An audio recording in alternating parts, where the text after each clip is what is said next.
பிதாவாகிய தேவனுடைய நாமம் கர்த்தராகிய இயேசு கிறிஸ்துவின் மூலமாக இன்றும் மகிமைப்படுவதாக. சாலிகிராமம் சபையார் அனைவருக்கும் என்னுடைய மாலை வணக்கத்தை நான் தெரிவித்துக் கொள்கிறேன். அத்தோடு கூட என்னுடைய வாழ்த்துக்களையும் நான் தெரிவித்துக் கொள்கிறேன். பவுலுடைய மிஷனரி பயணம்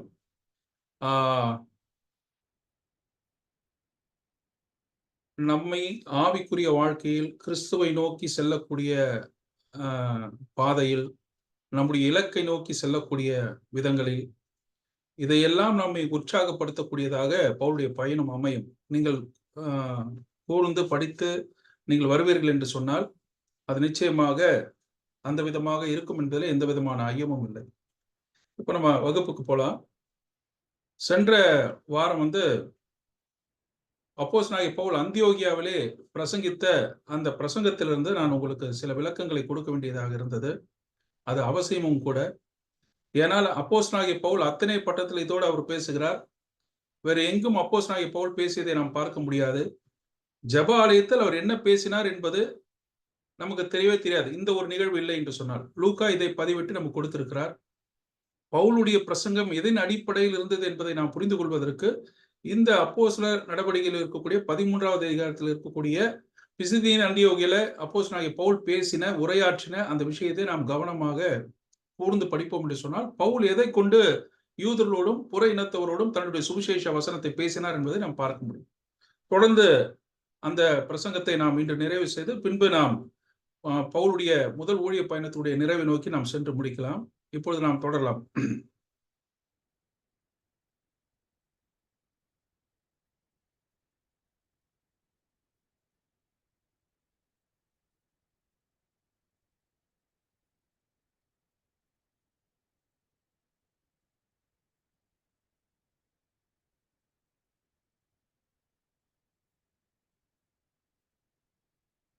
சென்ற வகுப்பிலே நாம் அதை தான் பார்த்தோம்.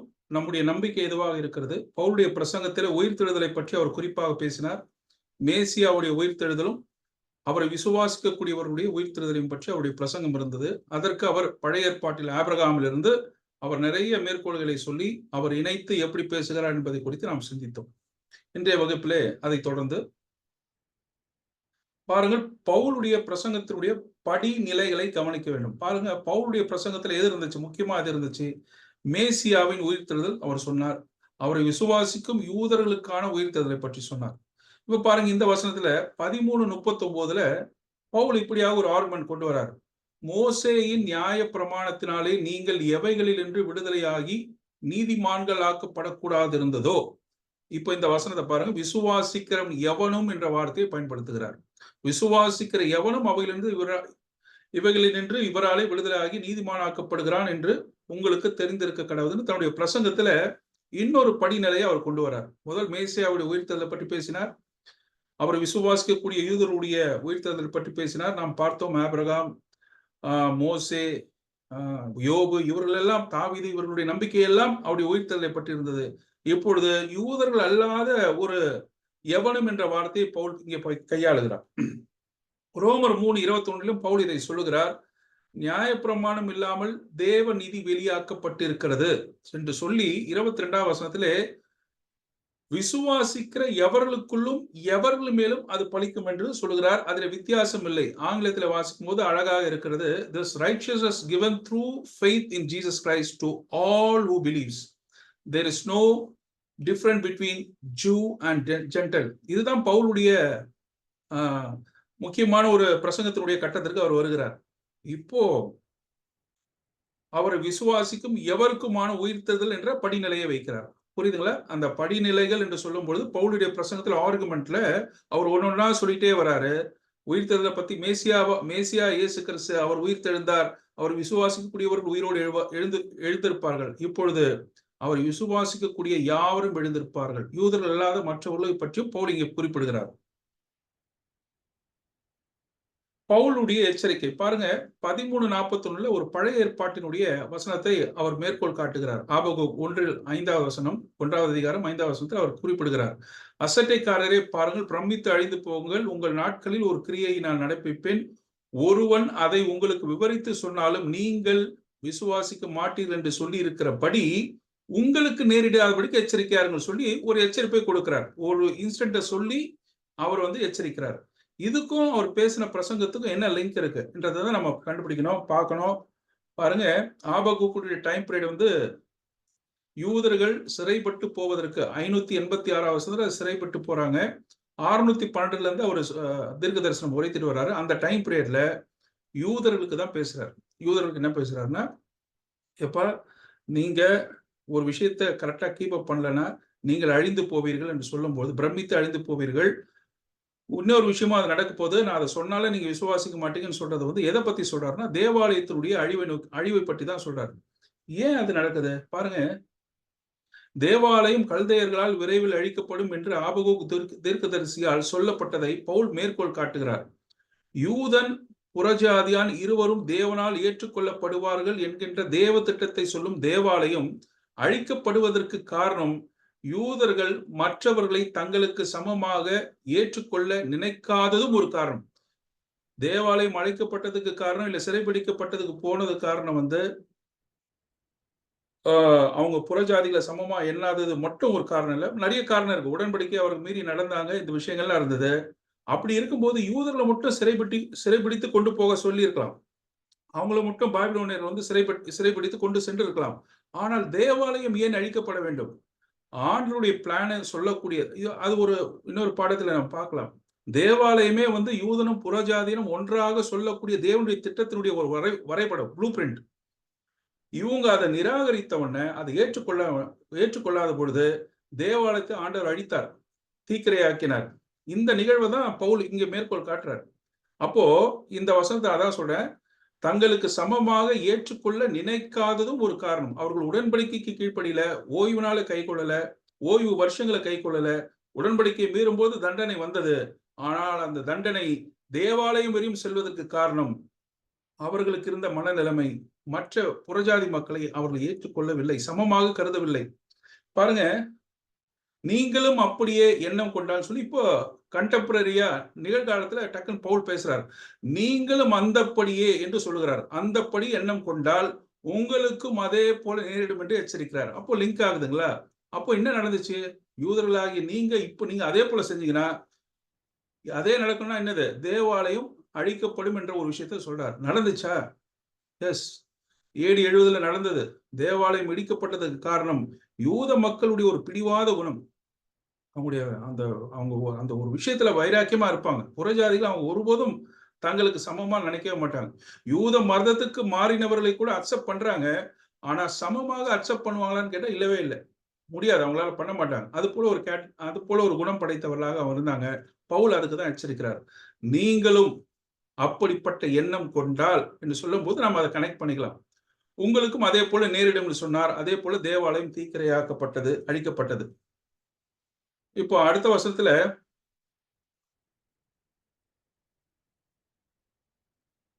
அவர்கள் யூதருடைய ஜெபாலயத்து புறப்படுகையில் அடுத்த ஓய்வு நாளிலே இந்த வசனங்களை தங்களுக்கு சொல்ல வேண்டும் என்று புறஜாதியார் வேண்டிக் கொண்டார்கள். பாருங்க, இந்த மெசேஜ் எல்லாம் முடிச்சுட்டு வெளியே வரும்போது பவுல் எச்சரிப்பெல்லாம் கொடுத்துட்டு வெளியே வரும்பொழுது புறஜாதியார் வேண்டிக் கொண்டார்கள் என்று வாசிக்கிறோம். உடனே புறஜாதியார் வந்து ஜெபாலயத்துக்குள்ள வரவே முடியாது. அப்போ எப்படி புறஜாதியார்கள் இருக்க முடியும்? நிறைய பதிப்புகளில இந்த புறஜாதியார் என்ற வார்த்தையை பயன்படுத்தல. ஏன் குறிப்பிடாத காரணம், நிச்சயமா ஜெபாலயத்துல புறஜாதிகள் வரவே முடியாது. உள்ள வந்து கேட்கவே முடியாது, அனுமதி கிடையாது. அதனால ஜெனரல் அண்டர்ஸ்டாண்டிங் தான். அப்போ புறஜாதிகள் என்று இங்கே சொல்லப்படுவது யார் என்று பார்த்தால் 43வது வசனத்துல யூதரிலும் யூத மார்க்கத்தில் அமைந்த புறஜாதிகள் இருந்தாங்களே அப்போ ஜெபாலயத்தை விட்டு வெளியே வரும் பொழுது பவுல வந்து இன்னும் இந்த விஷயத்தை பத்தி, இந்த உயிர்த்தெழுதலை பற்றி, அந்த செய்தியினுடைய அடிப்படையில எங்களுக்கு இன்னும் மேலும் தகவலை சொல்லுங்கன்னு சொல்லி வேண்டிக் கொண்டது யூத மக்களை காட்டிலும் யூத மார்க்கத்தில் அமைந்த புறஜாதி மக்கள் பவுலை வந்து வேண்டிக் கொண்டார்கள் என்று நாம் எடுத்துக்கொள்ளலாம். பாருங்க, அதை தான் நான் கொடுத்திருக்கேன். இந்த வசனத்தின்படி அவர்கள் யூத மதத்திற்கு மாறிய புற இனத்தவர்கள் அல்லது புறஜாதிகளை இது குறிக்கலாம். அதாவது யூத மதத்துக்கு மாறாத புறஜாதிகளை குறிக்காது. யூத மதத்திற்கு மார்க்கத்திற்கு மாறிய யூத மார்க்கத்தில் அமைந்தவர்களை இது குறிக்கும். சரி, நான் வேத வசனங்களை சொல்லும் பொழுது சின்ன சின்ன வார்த்தைகளுக்கு கூட முக்கியத்துவம் கொடுப்பேன். ஏன்னா அதுதான் முக்கியமான ஒரு விஷயம். நம்ம நம்ம வசனங்களை கனெக்ட் பண்றதுக்கு நம்ம எந்த ஒரு விஷயத்தையும் விட்டுறக்கூடாது. விட்டுட்டோன்னா அந்த செய்தியினுடைய அர்த்தம் வந்து நம்ம அண்டர்ஸ்டாண்ட் பண்ணவே முடியாது. அதுக்கு தான் சின்ன சின்ன விஷயங்கள கூட சொல்றேன். அது நீங்க பைபிள் படிக்கும்போது அந்த ஸ்ட்ராட்டஜிய நீங்க யூஸ் பண்ணீங்க. அந்த ஒரு மெத்தட நீங்க யூஸ் பண்ணீங்க. எந்த ஒரு வார்த்தை, ஒரு ஃபுல் ஸ்டாப், ஒரு கமா, ஒரு செமிகோலன் எதையுமே விடாதீங்க. எல்லாத்தையும் கவனமா நிறுத்தி நிதானமா படிங்க. அப்பதான் நம்ம அண்டர்ஸ்டாண்ட் பண்ண முடியும். அ சரி. அடுத்த ஓய்வு நாளிலே என்று நாம் வாசிக்கிறோம். நம்ம எல்லாரும் என்ன நினைப்போம்? அடுத்த ஓய்வு நாள் சொல்லும்போது, அடுத்த இந்த சனிக்கிழமை இல்லாம அடுத்த சனிக்கிழமை நினைப்போம். ஆனா, இங்க பயன்படுத்தப்பட்ட வார்த்தை வந்து மெட்டசியோ என்ற அந்த வார்த்தை வந்து அடுத்த சனிக்கிழமையை குறிக்காது. இடைப்பட்ட வார நாட்களில் வரக்கூடிய அ ஜெப ஆலயத்தில் வாசிக்கப்படக்கூடிய அந்த நாட்களை இது குறிக்கும். இடைப்பட்ட நாட்களை குறிக்கக்கூடிய ஒரு வார்த்தை தான் அது. யூத ஜெப ஆலயத்தில் ஓய்வு நாளில் மட்டுமல்ல, திங்கள் மற்றும் வியாழன் காலையிலும் ஜெப ஆலயங்களில் நியாயப்பிரமாணத்தின் ஒரு பகுதியை வாசித்தனர். அவர்கள் வேதத்தை கேட்காமல் 3 நாட்களுக்கு இருக்க மாட்டார்கள். இந்த வசனத்தில் உள்ள விசித்திரமான வெளிப்பாடு அந்த நாட்களில் ஜெப ஆலயத்தில் நடக்கும் வார நாட்கள் கூட்டங்களை பற்றி இது வந்து பொருந்தி வருகிறது. அதுக்கு தான் சொன்னேன், சின்ன சின்ன வார்த்தைகள கூட நம்ம விட்டுறக்கூடாது. அடுத்த ஓய்வு நாளுக்கு நம்ம போகக்கூடாது. இது நடக்கிறது உடனே அவங்க வெளிய வந்த புற இனத்த யூத மார்க்கத்தில் அமைந்த புற இனத்தவர்கள் வந்து, எங்களுக்கு இந்த வார நாட்கள்ல நீங்க கிளாஸ் எடுத்துருங்க எங்களுக்கு. நாங்க அதுவரையும் வெயிட் பண்ண முடியாது. அவ்வளோ ஒரு ஆர்வமா இருக்கிறாங்க. நம்ம எடுத்துக்கொள்ளுங்களேன். இன்னைக்கு ஒரு பைபிள் ஸ்டடி வைக்கிறோம். பிரதர் வாரத்துல ஒரு தடவ தேவ. வாரத்துல 3 நாளைக்கு ஒரு தடவ ஒரு பைபிள் ஸ்டடி வச்சிருங்க பிரதர்ன்னு சொன்னா, எத்தன பேர் சொல்ல வருவோம்? எத்தன பேர் அத ஏத்துப்போம்? எத்தன பேர் அட்டெண்ட் பண்ணுவோம்? பட் அப்படிதான் இருக்கணும். இவங்களாவது அ இடைப்பட்ட நாட்கள்ல சொன்னாங்க. பெரோயா மக்கள் வந்து டெய்லி பைபிள் ஸ்டடி ஆக்கிட்டாங்க. அவங்க டெய்லி பைபிள் ஸ்டடி ஆக்கிட்டாங்க. சோ இது நமக்கு ஒரு நல்ல ஒரு பாடமாக இருக்கிறது. இப்போ அப்போஸ்தலர் 13:44 அடுத்த ஓய்வு நாள். இப்போ பாருங்க, இங்க ஒரு அடுத்த ஓய்வு நாள் என்று வருகிறது பார்த்தீங்களா? அடுத்த ஓய்வு நாளிலே கொஞ்சம் குறைய பட்டணத்தார் அனைவரும் தேவ வசனத்தை கேட்கும்படி கூடி வந்தார்கள். இந்த அடுத்த ஓய்வு நாள் வந்து எர்கோமாய் எனக்கூடிய வார்த்தை. நீங்க கிரேக்க பாஷையில பார்த்தீங்கன்னா அது தெரியும். இது வந்து ரெகுலரா வரக்கூடிய சனிக்கிழமை தான். அப்போ பவுல் வந்து யூத மார்க்கத்தில் அமைந்த புற இனத்தவர்கள் வேண்டிக் கொண்டா போல இடைப்பட்ட வார நாட்கள்ல வரல. பவுல் அவர்களை வேண்டிக் கொண்டபடி இடைப்பட்ட வார நாட்களில் ஜெப ஆலயத்துக்கு சென்று பேசவில்லை என்பது தெரிகிறது. காரணம் என்னன்னு நமக்கு தெரியல. கொஞ்சம் குறைய பட்டணத்தார் அனைவரும் என்று நாம் வாசிக்கிறோம்ல. கொஞ்சம் குறைய பட்டணத்தார் அனைவரும். எப்பயுமே நான் ஏற்கனவே சொல்லியிருக்கேன். இந்த ஆன்டியோக் என்ற பெயர் வச்சிருக்கக்கூடிய பட்டணம் சின்ன பட்டணமா இருக்காது. கொஞ்சம் பெரிய சிட்டி. அதுபோல அதனால தான் அந்த பேர் தன் அந்த பெயர் ஆன்டியோகஸ் என்ற பெயரை வந்து அந்த பட்டணத்துக்கு வைக்கிறாங்க. அந்த மன்னனுடைய பெயர். அப்போ கொஞ்சம் இமேஜின் பண்ணி பாருங்க. ஜெப ஆலயம் என்பது நிச்சயமா பெரிய அளவுல இருந்திருக்கணும். இல்ல எப்படி மக்கள் கொஞ்சம் குறைய பட்டணம் அ இருக்கக்கூடிய மக்கள்லாம் வந்தாங்கன்னு சொல்லப்படுது. எப்படி இருந்திருக்கும்னு நமக்கு ஆச்சரியமா இருக்கலாம். ஜெப ஆலயத்தில் இடம் கொள்ளாமல் வாசலுக்கு முன்னாடி இருந்தாங்களா? ஜன்னல்ல எல்லாம் ஏறி உட்கார்ந்து இருந்தாங்களா? அல்லது ஜெப ஆலயம் இருக்கக்கூடிய இடத்திற்கு முன்னாக இருக்கக்கூடிய திறந்த வெளியில எல்லாரும் கூடி இருந்தாங்களான்றது தெரியல. திரளான ஒரு கூட்டம் வந்து அங்க இருக்கிறத நம்ம வாசிக்கிறோம். அடுத்த வசனத்துல யூதர்கள் ஜனக்கூட்டங்களை கண்டபொழுது பொறாமையினால் நிறைந்து என்று நாம் வாசிக்கிறோம். யூதர்கள் ஜனக்கூட்டங்களை கண்டபொழுது பொறாமையில ஏன் நிறையறாங்க? பொறாமைக்குண்டான காரணம் என்ன? இந்த ஜனக்கூட்டம் யாரு? யூதன், யூத மார்க்கத்திற்கு மாறிய இப்பிரிவினரை காட்டிலும் அதிகமாக வந்தது. இந்த 2 கேட்டகரியிலும் இல்லாத ஜனக்கூட்டம் வந்துட்டாங்க. ஏன்னா ஜெப ஆலயம் வந்து அந்த ஊர்ல ரெகுலரா வரக்கூடிய ஜனங்கள் இல்லாம வழிப்போக்கர்லாம் வரப்போறதில்ல. யாரோ அங்க அந்த ஊருக்கு வணிக ரீதியா வந்திருக்கக்கூடிய ஒரு யூதனோ அல்லது யூத மார்க்க தமிழர்களோ வந்து இந்த இவ்வளவு பெரிய கிரவுட் வந்திருக்கிறதுக்கு வாய்ப்பில்ல. அங்க வந்தது பார்த்தீங்கன்னா, எல்லாமே இந்த 2 பிரிவினரும் இல்லாத ஒரு கேட்டகரிஸ்ல பீப்பிள் வந்துட்டாங்க. நெறைய பேர் வந்துட்டாங்க. காரணம் என்ன?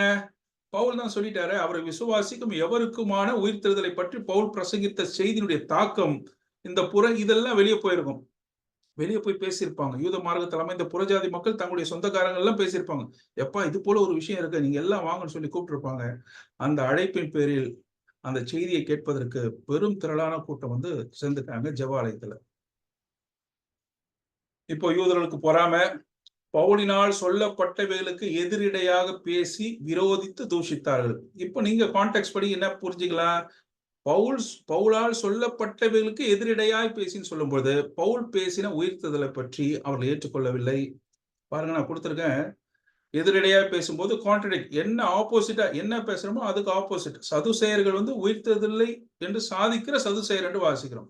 பரிசேயர்கள் உயிர்த்தெழுதல் இருக்குன்னு சொன்னா இல்லைன்னு சொல்றாங்க பார்த்தீங்களா, ஆப்போசிட்டா அப்படியே மாறுபாடான சந்ததி, அப்படியே ஆப்போசிட்.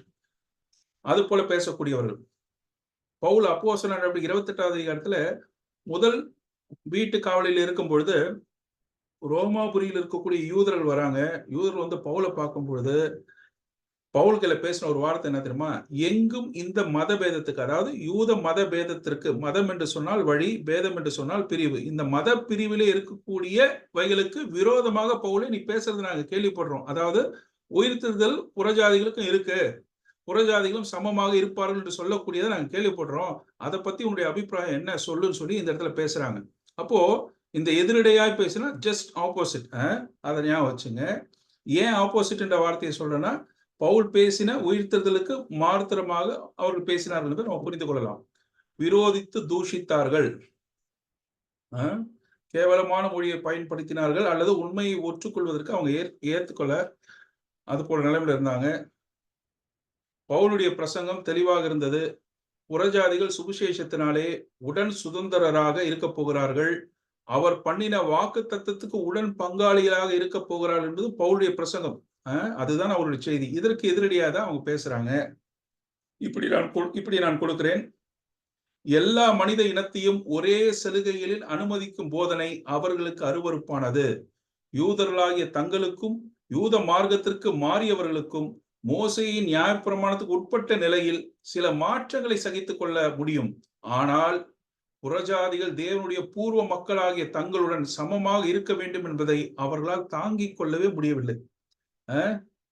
அப்போ எதிரடையாக பேசி என்று சொல்லும் பொழுது இந்த பவுலால் சொல்லப்பட்ட இந்த செய்திக்கு அவர்கள் இசைந்து ஏற்றுக்கொள்ளவில்லை என்பது நமக்கு தெரிகிறது. இப்ப ஏன் சண்டை நடக்குதுன்றதை நம்ம புரிஞ்சு கொள்ள முடியுது இல்ல? அப்பொழுது பவுலும் பர்னபாவும் தைரியம் கொண்டு அவர்களை நோக்கி, முதலாவது உங்களுக்கே தேவ வசனத்தை சொல்ல வேண்டியதா இருக்கிறது, நீங்களோ அதை தள்ளி உங்களை நித்திய ஜீவனுக்கு அபாத்திரமாய் தீர்த்து கொள்ளுகிறபடியால் இதோ நாங்கள் புறஜாதியத்தில் போகிறோம் என்று சொல்லுகிறார். இப்போ இந்த இடத்துல வரக்கூடிய புறஜாதியார நீங்க புரிந்து கொள்ளலாம். இப்போ ஆடியன்ஸ்ல நிறைய பேர் வந்திருக்காங்க பாத்தீங்களா? இந்த 2 பிரிவினர் இல்லாம ஒரு பிரிவினர் இருக்காங்க பாத்தீங்களா? நாங்க அவங்க கையிலேயே போறோம்ப்பான்னு சொல்லிட்டு இவங்க என்ன பண்றாங்க, அங்கிருந்து கிளம்புறாங்க. யோவான் 5:39 ஆண்டவர் சொன்னாரு, இயேசு கிறிஸ்து சொன்னாரு, வேத வாக்கியங்களை ஆராய்ந்து பாருங்கள், அவைகளால் உங்களுக்கு நித்திய ஜீவன் உண்டு என்று எண்ணுகிறீர்களே. வேத வசனத்தினால நித்திய ஜீவன் உண்டு என்று எண்றீங்களே, என்னை குறித்து சாட்சி கொடுக்கிறது. அப்போ நித்திய ஜீவனுக்கு காரணர் யார்? இயேசு கிறிஸ்து தான். என்னை பத்தி பேசும்பொழுது நீங்க ஏன் அந்த வசனத்தை என்ன ஏன் அக்செப்ட் பண்ண மாட்டீங்க? அந்த வசனங்கள்ல என்ன பத்தி தானே சொல்லுது, நீங்க ஏன் அக்செப்ட் பண்ண மாட்டீங்க அப்படின்னு சொல்லி இயேசு கிறிஸ்து சொன்னார். இதுல இருந்து நம்ம எதுக்காக இது சொல்றோம்னு சொன்னா, எதை தள்ளினார்கள்? இந்த இடத்துல வாசிக்கிறோம்ல மேல வசனத்துல, நீங்களோ அதை தள்ளி, எதை தள்ளி? தேவன் வாக்குத்தத்தம் செய்திருக்கும் நித்திய ஜீவன் அடைதல் கிறிஸ்துவின் உயிர்த்தெழுதல் மூலமாக என்பதை அவர்கள் ஏற்றுக்கொள்ளாமல் தள்ளினார்கள். இதைதான் தள்ளுறாங்க. 2வது விஷயத்தை அவங்க தள்ளினது, மேலும் அதில் புறஜாதியில் மோசேயின் சட்டம் இல்லாமல் நித்திய ஜீவன் பெற்று தங்களுக்கு சமமாக இருப்பார்கள் என்பதை அவர்கள் ஏற்றுக்கொள்ளாமல் தள்ளினார்கள். இதைதான் தள்ளுறாங்க. நித்திய ஜீவனுக்கு அபாத்திரமாய் அவங்க தங்களை தாங்களே தீர்த்து கொள்கிறார்கள். தேவனுடைய திட்டத்துக்கு அவங்க வரல. இந்த விஷயத்தை அவங்க தள்ளும் பொழுதுதான் இதை சொல்றார். பவுல் இதை சொல்லுகிறார். நாங்கள் புறஜாதியத்துல போகிறோம். கொரிந்தியரும் இதே போல பவுல் சொல்லியிருக்கிறார். கொரிந்தியர் 1 அப்போஸ்தலர் 18:6 வாசிக்கும் பொழுது, கொரிந்து பட்டணத்து மக்களும் அந்த யூதர்கள் தான், பர்டிகுலரா யூதர்கள் தான்.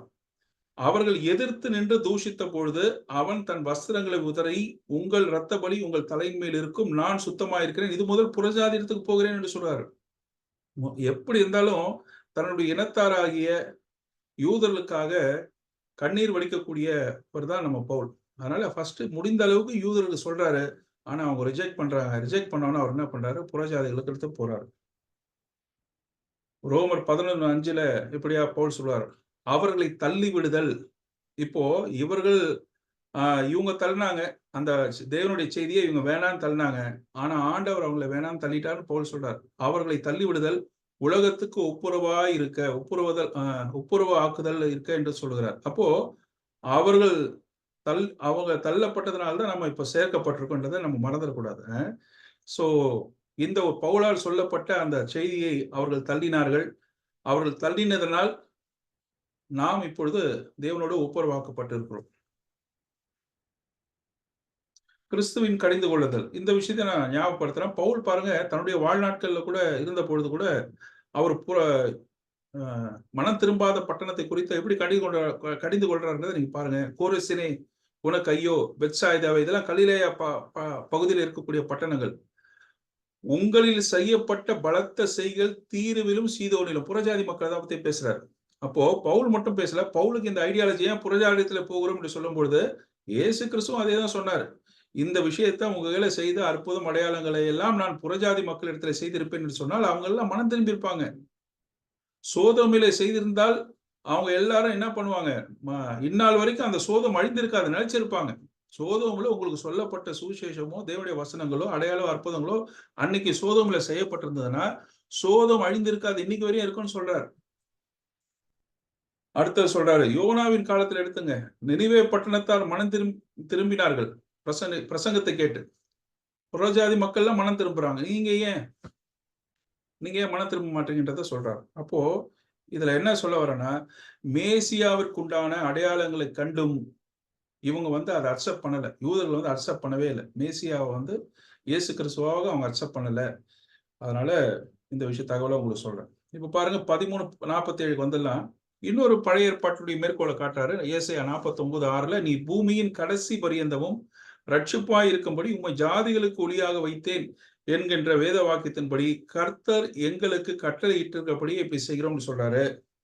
இதுதான் சொல்றாரு, பவுல் சொல்றாரு, கர்த்தர் எங்களுக்கு கட்டளை இட்டு இருக்கிறபடியால் இப்படி செய்கிறோம் சொல்றாருல. என்ன ஆக்சுவலா அதோட மீனிங் என்ன? அப்போஸ்தலன் மேற்கோள் காட்டும் தேவனின் கட்டளை இது தீர்க்க தரிசன காலத்திலிருந்து புறஜாதிகள் வரவேற்பு தேவனின் ஆலோசனையில் வெளிப்பட்டது. த ரிசப்ஷன், அவங்கள வரவேற்பு, வெல்கமிங் புறஜாதிகள் இருப்பார்கள் என்பதை இந்த வசனம் காட்டுது. ஜாதிகளுக்கு ஒளியாக வைத்தேன். யார் ஜாதிகள்? உலக மக்கள், யூதர்கள் அல்லாதவர்களுக்கு. யூதர்களை கொண்டு புறஜாதி மக்களுக்கு ஏன் உங்களை ஒளியா வைக்கிறேன், அவங்களும் உள்ள வரணும் என்ற விஷயத்தை தான் சொல்றாரு. இப்போ உன்னை ஒளியாக வைத்தேன்னு சொல்லும்போது ஏசாயா தன்னை பத்தி சொல்றாரா, இல்ல அந்த இடத்துல கிறிஸ்துவை பற்றி குறிப்பிடுகிறாரா நமக்கு தெரியலனாலும், யூதர்களுடன் புறஜாதிகள் வாக்குறுதி அளிக்கப்பட்ட ஆசீர்வாதங்களை பெறுபவர்களாக இருக்க வேண்டும் என்பது தெளிவாகிறது. உடனே அந்த ஆண்டியோக்ல புறஜாதியார் அதை கேட்டு சந்தோஷப்பட்டு கர்த்தருடைய வசனத்தை மகிமைப்படுத்தினார்கள். நித்திய ஜீவனுக்கு நியமிக்கப்பட்டவர்கள் எவர்களோ அவர்களை விசுவாசித்தார்கள். கர்த்தருடைய வசனம் தேசம் எங்கும் பிரசித்தமாயிற்று. இந்த இடத்துல நான் ஒரு விஷயத்தை நான் அடிக்கோடிட்டு காட்டி நான் செல்ல விரும்புகிறேன். முதல் இதே பிரசங்கத்துல தேவ வசனத்திலிருந்து மேற்கோள் காட்டுவார். தேவ வசனம் என்ற பதத்தை ஆக்ட்ஸ் ஆஃப் அப்போஸ்டல்ஸ்ல லூக்கா நிறைய இடத்துல மேற்கோள் காட்டிட்டே வருவார். தேவ வசனம் பிரசித்தமாயிற்று, தேவ வசனம் வளர்ந்து பெருகிற்று. திடீர்னு பார்க்கும்போது அதே லூக்கா கர்த்தருடைய வசனம் சொல்லுவார். ஏன் இதை சொல்றாருன்றது இன்னொரு வகுப்புல சொல்றேன். பட் இந்த இடத்துல என்ன புரிஞ்சுக்கிட்டேன், நம்ம சிம்பிளா ஒரு விஷயத்த சொல்றேன். கிறிஸ்துவை பற்றி சொல்லப்பட்ட உபதேசங்களை ஏற்றுக்கொண்டார்கள். பழைய ஏற்பாட்டில் இருக்கக்கூடிய தேவ வசனங்களிலிருந்து சொல்லப்பட்ட கிறிஸ்துவை பற்றிய அந்த உபதேசங்களை, கோட்பாடுகளை இவங்க எதிர்க்காம ஏற்றுக்கொண்டாங்க. அதான் கர்த்தருடைய வசனத்தை அவர்கள் மகிமைப்படுத்தினார்கள் என்று அவங்க பார்க்கிறோம். கர்த்தருடைய வசனம் தேசம் எங்கும் பிரசித்தமாயிற்று. இப்போ நம்ம யூதர்கள் சும்மா இருப்பாங்களா? யூதர்கள் என்ன பண்றாங்க, பக்தியும் கனமுள்ள ஸ்திரீகளை பட்டணத்து முதலாளிகளையும் எடுத்துவிட்டு பவுலையும் பர்னபாவையும் துன்பப்படுத்தும்படி செய்து தங்கள் எல்லைகளுக்கு புறம்பாக அவர்களை துரத்தி விட்டார்கள். ஆண்டியோக் எவ்வளவு பெரிய சிட்டி, எந்த முனையிலிருந்து எந்த முனை தரத்தினாங்கன்னு தெரியல. ஜஸ்ட் டிராக் பண்ணி இழுத்துட்டு போயிருப்பாங்க, அடிச்சிருப்பாங்க, என்ன வேணாலும் பண்ணியிருப்பாங்க. இப்போ இந்த பக்தியும் கனம் உள்ள ஸ்திரீகள், இவர்கள் யூத மதத்திற்கு மதமாற்றம் செய்யப்பட்ட புறஜாதி பெண்கள் தான். யூத மார்க்கத்தில் அமைந்த புறஜாதி பெண்கள். மேலும் யூத மத வழியில் மிகவும் நம்பிக்கையுடன் பக்தியுடன் இருந்தனர். மேலும் அப்போ ஸ்திரீகள் என்று சொல்லும் போது அதோட பக்தியுள்ள ஸ்திரீகள் சொல்லாம கனமுள்ள ஸ்திரீகள் என்று ஏன் சொல்றாங்க அப்படின்னு பார்க்கும் பொழுது, இது அவருடைய அழகையோ அவருடைய நாகரிக செயல்களையோ அல்லது பழக்க வழக்கங்களையோ சில பேர் குறிப்பிட்டு சொல்றாங்க. அது போல கிடையாது. இது அது போல ஒரு விஷயம் கிடையாது. அப்போ கனமுள்ள ஸ்திரீகள் என்பது எதை குறிக்குது அப்படின்னு நம்ம பார்க்கும் பொழுது, சீரிய பதிப்புல அவர்கள் செல்வமுடைய பணக்கார ஸ்திரீகள் என்று சொல்லப்படுகிறது. ஏன் பணக்காரர்கள் சொன்னா, அவருடைய கணவர்கள் அந்த நகரத்தினுடைய சீஃப்மென், இங்கிலீஷ்ல சீஃப்மென் வாசிக்கிறோம், தமிழ்ல முக்கிய முதலாளி என்று வாசிக்கிறோம். அந்த மனிதர்களுடைய பெண் மனைவிகளாக இருந்ததுனால அவங்களுடைய இன்ஃப்ளூயன்ஸ் இவங்க என்ன பண்றாங்க, யூதர்கள் அந்த பெண்களிடம் விண்ணப்பித்து தங்கள் கணவரிடம், அதாவது பட்டணத்து முதலாளியை தூண்டி பவுலையும் பர்னபாவையும் துன்பப்படுத்தும்படி செய்து தங்கள் எல்லைகளை புறம்பாக துரத்தி விட வேண்டும் என்று பண்ணாங்க. அதே போல செஞ்சிடறாங்க. அந்த அளவுக்கு இன்ஃப்ளூயன்ஸ் இருக்கக்கூடிய யூத மதத்துக்கு மாறிய பெண்கள் இருந்தாங்க. அவங்க சீஃப் ஒரு பெரிய ஆபீஸ்ல இருக்கக்கூடிய அவருடைய மனைவிமார்களா இருந்ததுனால தான் இந்த வார்த்தை கனமுள்ள ஸ்திரீகள் என்று சொல்லப்படுகிறது. இப்ப எல்லாரும் பவுலை வந்து திரத்துறாங்க. எங்க இருந்து ஆண்டியோக்ல இருந்து திருத்துறாங்க. இப்ப நம்ம வாசிக்கிறோம்ல, பவுலையும் பர்னபாவையும் துன்பப்படுத்தும்படி செய்து என்ன செஞ்சிருப்பாங்க, நமக்கு சொல்லப்படல. அவர் என்ன முதல் பயணத்துல இருக்கிறாரு, என்ன விதமான துன்பத்திற்குள்ளாக அவர்கள் ஆளாயிருப்பாங்க, பவுலையும் பர்னபாவும் ஆயிருப்பாங்கன்றது நமக்கு தெரியல. ஆனால் பவுல் இதை சொல்றார், ஒரு இடத்துல நினைவு கூர்றார். 2 தீமோத்தேயு 3:11 அந்தியோகியா, இக்கோனியா, லீஸ்திரா என்னும் பட்டணங்களில் எனக்கு உண்டான துன்பங்களையும் பாடுகளையும் நன்றாய் அறிந்திருக்கிறாய். தீமோத்தேயுவை சொல்றார். 2வது பயணத்துல, ஏன்னா 2வது பயணத்துல தான் தீமோத்தேயு சேர்ந்திருந்தாலும் முதலாவது பயணத்திலேயே லீஸ்திராவில் தீமோத்தேயுவை சந்திக்கும் பொழுது இந்த விஷயங்கள் எல்லாம் சொல்லியிருக்கணும்.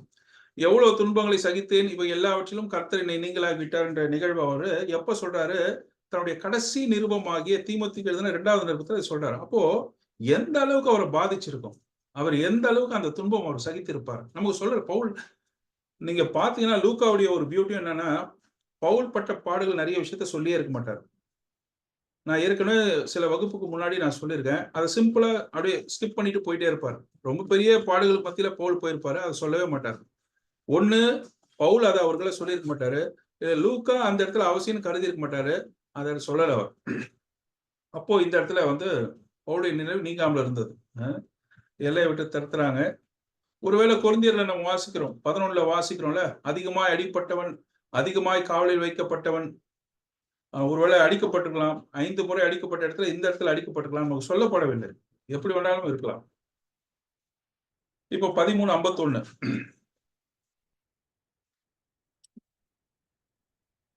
இவர்கள் தங்கள் காலில் படிந்த தூசியை அவர்களுக்கு எதிராக உதறி போட்டு இக்கோனியா பட்டணத்துக்கு போனார்கள் என்று வாசிக்கிறோம். இந்த ஒரு ஸ்டேட்மெண்ட் வந்து இப்படி ஏன் பவுல் செய்யறாரு, அப்படி செய்யும் பொழுது அது நம்முடைய ஆண்டவராகிய இயேசு கிறிஸ்துவே சொல்லியிருக்காரு. எங்களில் ஒட்டின உங்கள் பட்டணத்து தூசியையும் உங்களுக்கு விரோதமாய் துளைத்து போடுகிறோம், ஆயினும் தேவனுடைய ராஜ்யம் உங்களுக்கு சமீபமா வந்திருக்கிறது என்பதை அறிந்து கொள்வீர்கள் என்று சொல்லுங்க. அப்போ ஒரு பட்டணத்துக்கு போறீங்க, காஸ்பல் சொல்றீங்க, அவங்க அக்செப்ட் பண்ணிக்கலன்னு சொன்னா உங்கள் கால்களில் படிக்கக்கூடிய தூசியை நாம் பண்ணும் பொழுது அது அவங்களுக்கு அந்த நாள்ல சாட்சியா வந்து சொல்லும். இந்த இடத்துல சுவிசேஷம் அறிவிக்கப்பட்டது என்று சாட்சியாக அந்த பட்டணத்து தூசு, அதாவது அந்த அந்த என்னன்னு சொல்ல, தமிழ்ல வந்து இந்த மண்ல இருந்து வரக்கூடிய அந்த இன்னும் கூட ஃபில்டர் ஆகி வரக்கூடிய ஒரு படிவங்கள் தான், அது கூட வந்து சாட்சி சொல்லணும்னு சொல்றாரு. எனக்கு அருமையான சகோதர சகோதரர்களே, நம்ம ஊர்ல இருக்கிற தூசு எல்லாம் தேவனுடைய நியாயத்தீர்ப்பு நாளில நம்ம சொன்ன சுவிசேஷத்துக்கு வந்து சாட்சி சொல்றதுக்கு தயாரா இருக்குமா? நம்ம சொல்லி இருக்கோமா அந்த அளவுக்கு? நம்ம இருக்கக்கூடிய அக்கம் பக்கத்து வீட்டுல இருக்கக்கூடிய தூசு துரும்பெல்லாம் வந்து இந்த இடத்துல நாங்க சாட்சி சொல்றதுக்கு நாங்க தயாரா இருக்கிறோம், ஏன்னா இந்த இடத்துல வாழ்ந்த வரதராஜன் வந்து சுவிசேஷம் சொல்லியிருக்கிறாரு, இவங்க எல்லாம் ஏற்றுக்கொள்ளல, நாங்க வந்து சொல்லுவோம்னு சொல்லி சொல்றதுக்கு ஆயத்தமா இருக்கா? இது நம்முடைய நடைமுறைக்காக நான் சொல்றேன். இன்னைக்கு இந்தியாவுல பல இடங்களில் இருக்கக்கூடிய அல்லது நம்ம நாட்டுல இருக்கக்கூடிய சகோதர சகோதரிகளாகிய நாம தூசுக்கு வேலை கொடுக்கணும். தூசு கீழே இருக்கக்கூடிய ஒவ்வொரு மண்ணும் வந்து நம்ம இருக்கக்கூடிய பயணிக்கக்கூடிய இடங்கள்ல சுவிசேஷம் சொன்னதுக்கு சாட்சியா வந்து நிக்கணும். சீஷர்கள் சந்தோஷத்தினாலும் பரிசுத்தாவினால் நிரப்பப்பட்டார்கள், கிறிஸ்துவுக்காக பாடுபடுவதை சந்தோஷமாக எண்ணினார்கள் என்று வாசிக்கிறோம் இல்ல. இது ஒரு பியூட்டிஃபுல்லான கேரக்டர். நம்ம பாடுகள்ல சந்தோஷமா இருக்கணும், அதுவும் கிறிஸ்துவ நிமித்தமா பாடுகள் வரும்போது சந்தோஷமா இருக்கணும் என்பதை நம்ம மறந்து வரக்கூடாது. ஆண்டவராக இயேசு கிறிஸ்து சொன்னார், என் நிமித்தம் உங்களை நிந்தித்து துன்பப்படுத்தி பலவித தீமையான மொழிகளை உங்கள் பேரில் பொய்யாக சொல்வார்களானால் நீங்கள் பாக்கியவான்கள், சந்தோஷப்பட்டு களி கூறுங்கள் என்று சொல்கிறார். 5:41 பேதுரு பாருங்க, அவருடைய நாமத்துக்காக நாங்கள் அவமானப்படுவதற்கு பாத்திரமாக எண்ணப்பட்டபடியால் அதை சந்தோஷமா என்னாங்க. ஆலோசனை சங்கத்தை விட்டு நீ என்ன வேணாலும் சொல்லிங்க, இப்படி நீங்க எங்களை பாடுபடுத்துங்களா, அப்படி நாங்க நிந்திக்கப்படுவதற்கு நாங்கள் பாக்கியவான்களா அவங்க சொன்னாங்க. இது மாபெரும் ஒரு பாக்கியம்.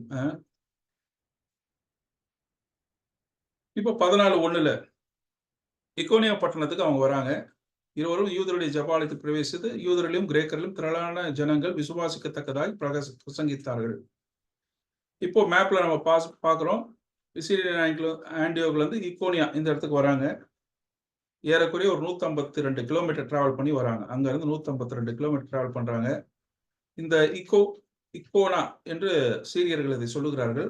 அதனுடைய பொருள் வந்து தி போசம் ஆஃப் ஷீப், ஆட்டினுடைய மார்.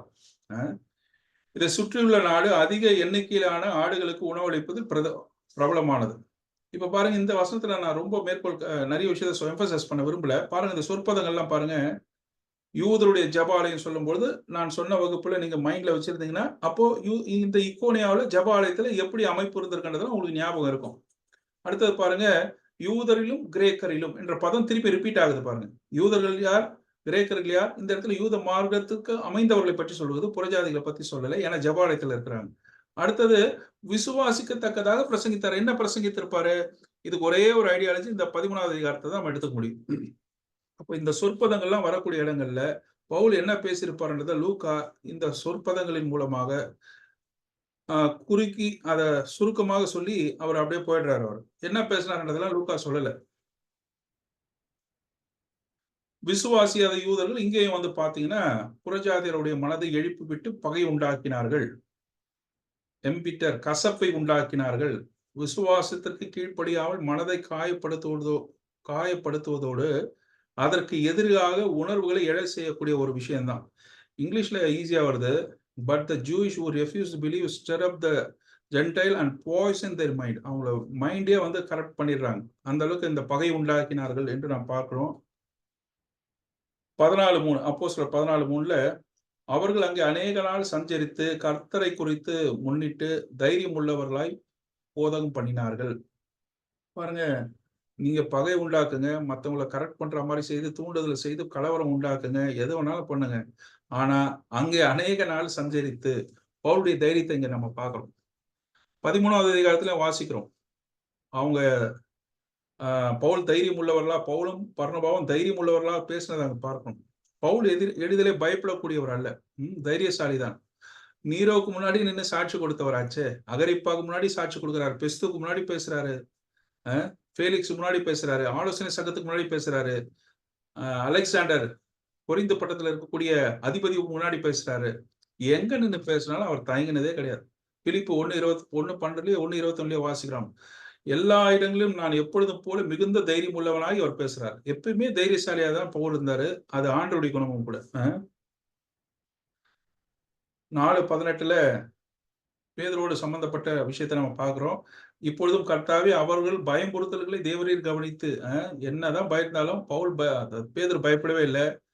9:29 ரட்சிக்கப்பட்ட சில தினங்களான அப்போஸ்தலனாகிய பவுல் தைரியமாய் பிரசங்கித்து, இந்த இடத்துல கிரேக்கருடனே பிரசங்கித்து சொல்லும் போது கிரேக்க மொழி பேசக்கூடிய கிரேக்கர்கள் புறஜாதி மக்களோடு கூட அவர்கள் ஞானத்தோடு எதிர்த்து தைரியமாக பவுல் பேசியதை சொல்லுகிறது. 19:8 எபேசு பட்டணத்து ஜெப ஆலயத்தில் இருக்கும்போது கூட அங்கேயும் தைரியமா பேசியதை நம்ம பார்க்கிறோம். இப்படி பல இடங்கள்ல அவருடைய தைரியத்தை பத்தி நம்ம பார்க்கிறோம். அப்போ நமக்கும் ஒரு பாடம், கிறிஸ்துவுக்காக நாம் எந்த அளவுக்கு தைரியம் உள்ளவர்களாக இருக்கிறோம் என்பது ஒரு பாடம். இப்ப அடுத்த வசனம், பட்டணத்து ஜனங்கள் பிரிந்து சிலர் அப்போஸ்தலரையும் சிலர் வந்து யூதர்களையும் சேர்ந்து கொண்டார்கள். 17 அப்போஸ்தலர் 17 நாள் இதே தெசலோனிக்காவில் இதே ஒரு சம்பவம் நடக்குது. அப்பொழுது அவர்களில் சிலரும் பக்தி உள்ள கிரேக்கர்களையும் திரளான ஜனங்களும் கனப்பொருந்திய சிறைகளில் அனைவரும் விசுவாசித்து பவுலையும் சீலாவையும் சேர்ந்து கொண்டார்கள் என்று வாசிக்கிறோம். இல்ல, இப்போ இக்கோனியாவிலையும் நிறைய பேர் வந்து பவுலை சேர்ந்து கொண்டாங்க. இதுல ஒரு வரலாற்று செய்தி, அதாவது எக்ஸ்டர்னல் எவிடன்ஸ் என்னன்னு பாத்தீங்கன்னா, தெக்லா எனக்கூடிய ஒரு பெண் பவுல் பேசக்கூடிய செய்தியை கேட்டு ஒரு ஜன்னலோரமாவே உட்கார்ந்து அவர் பேசுறதை கேட்டுட்டே இருக்கிறாங்க. பவுல் வந்து இக்கோனியாவில் சிறையில போடப்படுகிறார். சிறைக்கு சென்று பவுலுடன் சம்பாஷித்து பவுல் சொல்வதெல்லாம் கேட்டாங்க இந்த ஸ்திரீயானவள். அப்படி கேட்ட இந்த பெண்மணியானவள் அப்போஸ்தலனாகிய பவுலின் மூலமாக கிறிஸ்துவை பற்றி கேட்டு கிறிஸ்துவை பின்பற்றுவதற்கு முடிவெடுத்த பொழுது அவருக்கு கணவன் நிச்சயிக்கப்பட்டிருக்காரு. அவருடைய பேர் வந்து தாம் யாரிஸ்.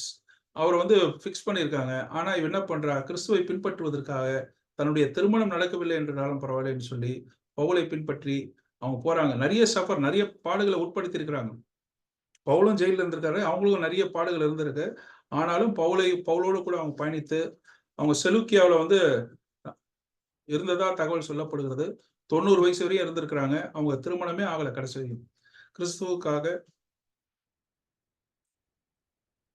பாடுபடுறவங்க நிறைய பேர் இருந்திருக்கிறாங்க. இப்போ இதெல்லாம் நமக்கு தெரியலல்ல. இக்கோனியால என்ன நடந்தது? லூக்கா ரொம்ப ஷார்ட்டா சொல்லிட்டு போயிடுறாரு.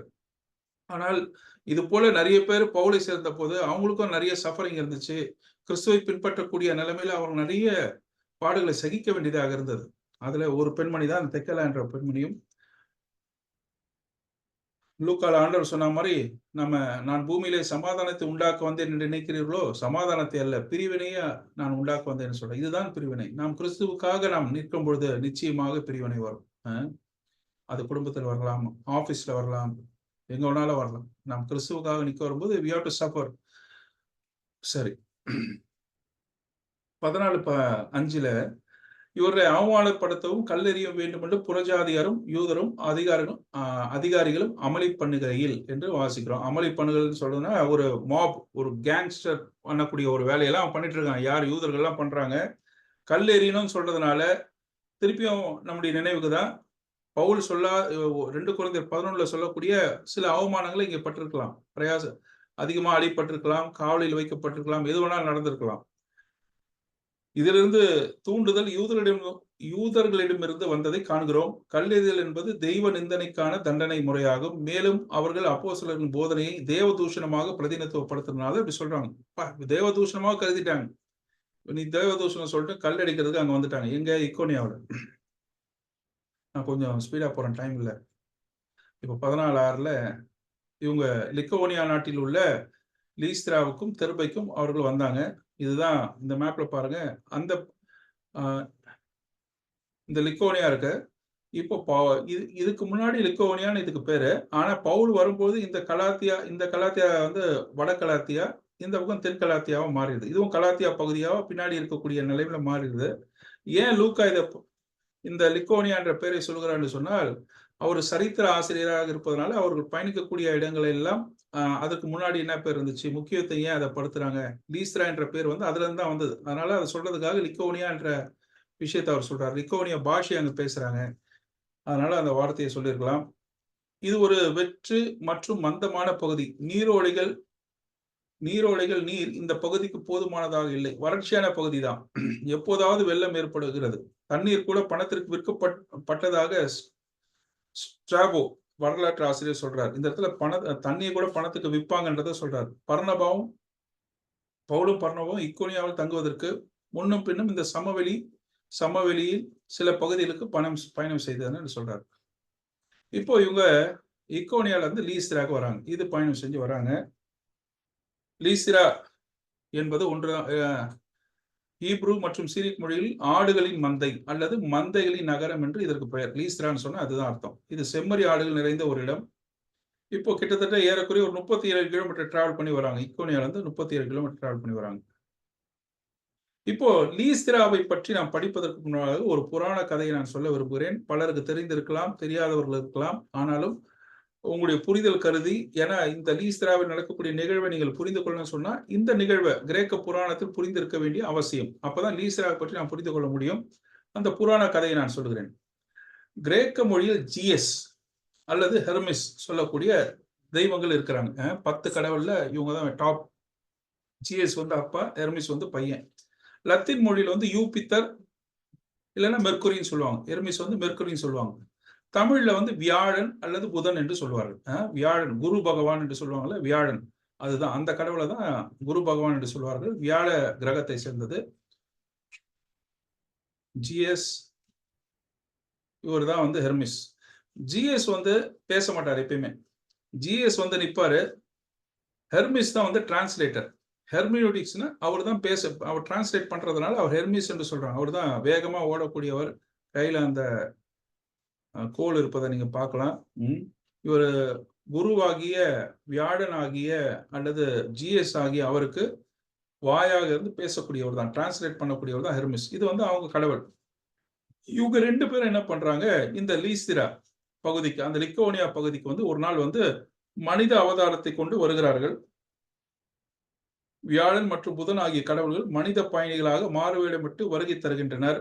அவர்கள் உணவு மற்றும் தங்குமிடம் தேடி வீடு வீடாக செல்கிறார்கள். ஆனால் 1000 வீட்டு கதவை தட்டிட்டாங்க. ஒருத்தர் கூட யாரும் தரல. இந்த சூழ்நிலையில கடைசியாக அவர்கள் பழைய பௌசிஸ் மற்றும் பிலமோன் இந்த ஒரு தம்பதியினர், வயதான தம்பதியினர் அவங்க குடிசைக்கு வராங்க. அவங்கள ரிசீவ் பண்ணிக்கிறாங்க. பாருங்க, அவங்க வீட்ல கூப்பிட்டு உபசரிப்பு செய்றாங்க. அவர்கள் வறுமையில் இருந்த போதிலும் இரு பார்வையாளர்களும் அவர்களின் சிறந்த விருந்தோம்பலை காட்டுகிறார்கள். அவர்கள் சேகரிக்கக்கூடிய மிக சிறந்த உணவை அவர்கள் தயார் செய்கிறார்கள். மேலும் அப்பொழுது பழரசும் அந்த அவங்க வச்சிருக்கக்கூடிய டேபிள்ல இருக்கக்கூடிய ஒயின் கப் வந்து தானாவே ஃபில் ஆகுறத பார்த்த உடனே பௌசிஸ், அதாவது அந்த பெண் வந்து அந்த பாட்டி அம்மா வந்து இவங்க சாதாரண ஆள் இல்லைன்றது மட்டும் புரிஞ்சிருச்சு. புரிஞ்ச உடனே அவங்க தெய்வீகமானவர்கள் என்றதை புரிந்துக்கிறாங்க. உடனே தங்களுடைய வீட்டில் இருக்கக்கூடிய ஒரு வாத்தை அவங்களுக்கு பலியிட்டு படைப்பதற்கு போறாங்க. அவங்க தடுக்கிறாங்க. இப்போ என்ன பண்றாங்க, இந்த ஹெர்மிஸும் இந்த ஜிஎஸும் என்ன பண்றாங்க, இந்த பாட்டியையும் பௌசிஸ் மற்றும் பிலமோன் இவங்களை ஒரு மலை மேல கொண்டு போயிடுறாங்க. அந்த லீஸ்ரா பட்டணத்தை முழுவதுமாக வெள்ளக்காடாக்கி வெள்ளத்தினால் அழிக்கிறாங்க. ஒரு மிகப்பெரிய ஒரு நியாய தீர்ப்பை கொடுக்குறாங்க. தம்பதிகளை அருகில் உள்ள மலைக்கு அழைத்து சென்று முழு கிராமமும் வெள்ளத்தில் முழுவதையும் அவள் சொந்த வீடு ஒரு அற்புதமான கோவிலாக மாறியது. யாரு, இந்த தாத்தா பாட்டினுடைய கோயில். கடைசியில அவங்க ஒரு வரம் கேட்கிறாங்க, நாங்க சாகும்பொழுது ஒன்னா சாகணும், எப்பயுமே நாங்க வந்து யாருடைய சவத்தையும் பார்க்கலாம்னு சொன்னா அவங்க 2 பேரும் மரங்களாக மாத்திடுறாரு. யாரு, கடவுள். இது வந்து அவங்களுடைய புராணம். 2 கடவுளும் பிலமோன் மற்றும் பௌசிக்கு அவர்கள் விரும்பியதை வழங்க முன்வந்துள்ளார்கள். கோவிலில் பூசாரியாக அவர் பணியாற்றினார்கள். அவருடைய வாழ்க்கையை ஒரே நேரத்தில் முடிக்கவும் கேட்டார்கள். பல ஆண்டுகளுக்கு பிறகு இருவரும் இறந்தவுடன் அவை உடனடியாக 2 புனித மரங்களாக மாற்றப்பட்டன. இதுதான் கதை. இப்ப நம்ம வசனத்துக்கு வருவோம். லீஸ்திராவுல பவுல் வராரு. தாயின் வயிற்றில் பிறந்ததுல இருந்து சப்பானியா இருக்கக்கூடிய ஒருத்தனை பார்த்து நடவாமல் இருக்கிறாரு. இவர் பேசிட்டே இருக்காரு. பேசுறத அவன் கேட்டுட்டே இருக்கான். இப்போ ரட்சிப்பு கேட்ட விசுவாசமானது உண்டு என்று சொல்லி அவனை எழுப்ப செய்றார். செஞ்ச உடனே பட்டணத்து லீஸ்ராவில் இருக்கக்கூடிய மக்கள் எல்லாம் வந்து பிரமிச்சு போறாங்க. பிரமிச்சு போயிட்டு அவங்க என்ன பண்றாங்க பாருங்க, 12ஆம் வசனத்துல பர்னபாவை யூபித்தர் என்றும் பவுல் பிரசங்கத்தை நடத்தினபடியால் அவனை மெர்க்குரி என்றும் சொன்னார்கள். அப்படின்னா என்ன அர்த்தம்? எப்பயுமே ஜிஎஸ் பேச மாட்டாரு, அதாவது வியாழன் பேச மாட்டாரு, அல்லது நம்முடைய லத்தீன் மொழி யூபித்தர் பேச மாட்டார். மெர்க்குரி தான் பேசுவார், புதன் தான் பேசுவார், எர்மிஸ் தான் பேசுவார். இப்ப பேசுறதுனால பவுலை மெர்க்குரி என்றும், பர்னபா கம்முன்னு இருந்ததுனால, அவர் பேசாமல் இருந்ததுனால அவர் ஜிஎஸ் யூபித்தர் என்றும் அவர்களை அழைத்து என்ன பண்றாங்க, பலியே மனுஷரூபம் எடுத்து வந்துட்டாங்க, திருப்பியும் வந்து ஒரு ஜட்ஜ்மெண்ட் கொடுக்க போறாங்க, வாங்க எல்லாரும் சொல்லி எல்லாரும் ஓடி வந்துடுறாங்க. காளைகள் எல்லாம் கொண்டு வந்துடுறாங்க பலியிடுவதற்கு. இந்த ஒரு நிகழ்வு அங்க நடக்குது. ஏன் காளைகளை பலி கொண்டு அவங்க பலியிடணும், ஏன் யூபித்தர், ஏன் எர்மிஸ் சொல்லணுன்றதுதான் இவ்வளவு நேரம் அந்த புராண கதையை சொன்னேன். இந்த புராண கதையின் அடிப்படையில தான் இவங்க என்ன பண்றாங்க, இந்த விஷயங்கள் எல்லாம் செய்யறாங்க. கோவில் பூசாரி பூமாலையிலும் வாசல் அண்டையிலே என்று நான் வாசிக்கிறோம். இதுதான் அந்த ஜூபிட்டருடைய கோயில், இப்ப இருக்கிற கோயில். இங்கிலீஷ்ல வாசிக்கும்போது ஈஸியா இருக்கு. Then the priest of GS whose temple was in the front of the city. பாருங்க, இவங்க பட்டணத்து வாசல்ல தான் நிக்கிறாங்க. இன்னும் சிட்டிக்குள்ள போல. இந்த டெம்பிள் வந்து பட்டணத்து வாசல்ல இருக்கு. இன்னொரு மொழிபெயர்ப்புல அவுட் சைட் த சிட்டி, இன்னொரு மொழிபெயர்ப்புல என்ட்ரன்ஸ் டு த சிட்டி. அப்போ இந்த ஜிஎஸ் கோயில், வியாழ பகவானுடைய அந்த குரு பகவானுடைய கோயில் வந்து பட்டணத்துக்கு வெளியே இருக்க. பவுல் பட்டணத்துக்கு வெளியே தான் பேசுறாரு. அங்கதான் இந்த சப்பானி வந்து யாராவது காசு கொடுப்பாங்கன்றதை பாக்குறதுக்காக அங்க வைக்கப்பட்டிருக்கான். இதுல இருந்து என்ன தெரியுது, நமக்கு ஒரு விஷயம் தெரியுது, ஜப ஆலயம் அங்க இல்ல. பவுலுடைய ஸ்டாட்டிஸ்டிக்ஸ் படி அவர் எப்பவுமே ஜப ஆலயத்தை வச்சுதான் பேசுவாரு. ஆனா இந்த ஊர்ல ஜப ஆலயம் இல்ல, அதனால நான் பிரசங்கம் செய்ய மாட்டேன்னு அவர் சொல்லல. ஊருக்கு வெளியே கோயிலுக்கு முன்னாடியே நின்று அவர் அங்க பேசுறாரு. இப்போ இந்த சப்பானியை குணமாக்கவும் செய்றாரு. இப்போ இந்த விஷயத்த பார்த்துட்டு இருந்த அந்தியோகியாவிலும் இக்கோனியாவிலையும், அந்தியோகியா ஏற்கனவே பவுல் பேசிட்டு வந்தாரு, அங்கேயும் தடுத்துனாங்க. இக்கோனியாவிலையும் யூதர்கள் தடுத்துனாங்க. இப்ப அங்க இருந்து வந்த யூதர்கள் இங்கேயும் வந்துட்டாங்க. பவுலை ஃபாலோ பண்ணிட்டே வந்திருப்பாங்க போல இருக்கு. பவுலை ஃபாலோ பண்ணிட்டே வந்துட்டு பவுலை கல்லெறிந்து அவன் மரித்து போனான் என்று எண்ணி அவனை பட்டணத்துக்கு வெளியே இழுத்து கொண்டு போனார்கள் வாசிக்கிறோம். ஏன்னா இதுக்கு இடையில இருக்கக்கூடிய வசனங்கள்லாம் நான் சொல்லல, டைம் இல்லை. இவங்க கூட்டத்துக்குள்ள திரும்பி அவங்க சிட்டிக்குள்ள போயிடுவாங்க. அங்க இருந்து இவங்களை அடிச்சு திரும்பி பட்டணத்துக்கு வெளியே வந்து போட்டுருவாங்க. இந்த விஷயம் தான் நடக்குது. மிரக்கலா அப்போஸ்தலனாகிய பவுலுக்கு பெரிய ஒரு அற்புதம் நடந்திருக்கணும். இல்லன்னா இவ்ளோ கல்லடிப்பட்டு நிச்சயமா வந்து அவர் உயிரோடு எழுந்திருக்கிறதுக்கு வாய்ப்பே கிடையாது. இந்த வசனத்துல வாசிக்கிறோம். சீஷர்கள் அவனை சூழ்ந்து நிற்கையில் அவன் எழுந்து பட்டணத்திற்குள் பிரவேசித்தால் மறுநாளிலே பர்னபாவுடன் கூட தெர்பைக்கு போனான். திருப்பியும் அவர் லீஸ்த்ராவுக்கு தான் போறாரு. லீஸ்த்ரா அதான் பவுலுடைய தைரியத்தை நீங்க இங்க பார்க்கலாம். அவர் எதற்குமே அஞ்ச மாட்டார். திருப்பி லீஸ்த்ராவுக்கு போய் மறுநாள் நைட் அங்க ஸ்டே பண்ணிட்டு எங்க ஸ்டே பண்ணாருன்றது தெரியல. ஸ்டே பண்ணிட்டு அடுத்த நாள் பர்னபாவோடு கூட அவர் என்ன பண்றாரு? டிராவல் ஆகி தெர்பைக்கு போறார். பாருங்க இந்த மேப்ல தெர்பை கீழ வருது. ஏறக்குறைய ஒரு 100 கிலோமீட்டர் அங்கிருந்து டிராவல் பண்ணணும். இவ்வளோ பெரிய சம்பவத்துக்கு பிறகு, அடி நிகழ்வுக்கு பிறகு, கல்லடிக்கு பிறகு கூட தன்னுடைய சுவிசேஷ பயணத்தை எப்படி பவுல் தொடர்றாருன்றது பாருங்க. அவர் எடுத்த காரியத்தை முடிக்காம இருக்கவே மாட்டாரு. அந்த அளவுக்கு ஒரு வைராக்கியம் உள்ள ஒரு மனுஷன் தான் பவுல். லிக்கோனியா பாஷையில் சூறை செடின்னு சொல்றாங்க இத. அதுல இருந்து இந்த வார்த்தை டெர்பின்ற வார்த்தை வந்திருக்கலாம். இல்ல கிரேக்கர்களும், ரோமர்களும் டெர்மா எனக்கூடிய தோலை குறிப்பிடக்கூடிய அந்த வார்த்தையில இந்த ஊருடைய பெயர் இருக்கலாம் என்று சொல்றாங்க. பட் தெளிவாக சொல்லப்படவில்லை. உண்மையான பொருள் தெரியவில்லை. இந்த இடத்துல நமக்கு நடைமுறையா ஒரு பாடம். இவ்வளவு தூரம் வந்துட்டாங்கல்ல. கிட்டத்தட்ட தெர்பை வந்துட்டாங்க. தெர்பையிலிருந்து தர்சு, அதாவது பவுலுடைய ஊர். இந்த தர்சுக்கு போனா 160 கிலோமீட்டர் தான். என்ன பண்ணிருக்கலாம் பவுல்? அவரு தர்சுக்கு வா பர்னபா இவ்வளவு தூரம் வந்துட்டோம். வா ஒரு 8 அப்படியும் போயிட்டு வந்துடலாம்னு சொல்லியிருக்கலாம்ல. இல்ல. ஆவியானவர் உங்களுக்கு விழலையா? இல்ல பவுலுடைய எதனால அங்க போலன்றது தெரியல. இல்ல பவுல் வந்து சரி இவ்வளவு தூரம் வந்துட்டோம். நம்ம தர்சுக்கு போய் அப்படியே சீரியன் ஆண்டியோக் போயிடலாம். பக்கத்துல சீரியன் ஆண்டியோக் இப்படி வந்துட்டாங்கன்னா சுத்தி வந்துடலாம். இப்படி வந்துடலாம். சீரியன் ஆண்டியோக் வந்துடலாம். மொத்தமே 407 கிலோமீட்டர் தான். தெர்பையிலிருந்து 407 கிலோமீட்டர் தான்.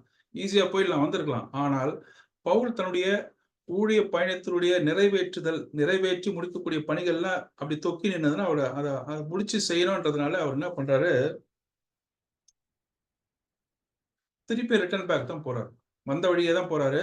இது கிட்டத்தட்ட இப்படி போயிருந்தாருன்னா ஒரு 674 கிலோமீட்டர் மிச்சம் பண்ணியிருக்கலாம் அவர். கல்லடி பட்டிருக்காரு. இக்கோனியாவிலும் பிரச்சனை, அந்தியோகியால பிரச்சனை. அவர் முதல் பயணத்தை நம்ம ஏற்கனவே சொன்ன கலாத்தியாவுக்கு எழுதின நிருபத்துல சொல்றாரு. அவரு அந்த பெர்கே பட்டணத்துல இருந்து அவர் கிளம்பி அவங்க அந்தியோகா வரதுக்குள்ள 114 கிலோமீட்டர் வரதுக்குள்ளேயே பவுலுக்கு உடம்புல நிறைய பிரச்சனை ஆயிடுச்சு. இவ்வளவு பிரச்சனை முதல் டிராவல்லயே. அவர் நடந்திருந்தா அவர் ஊருக்கு போயிருக்கலாம்.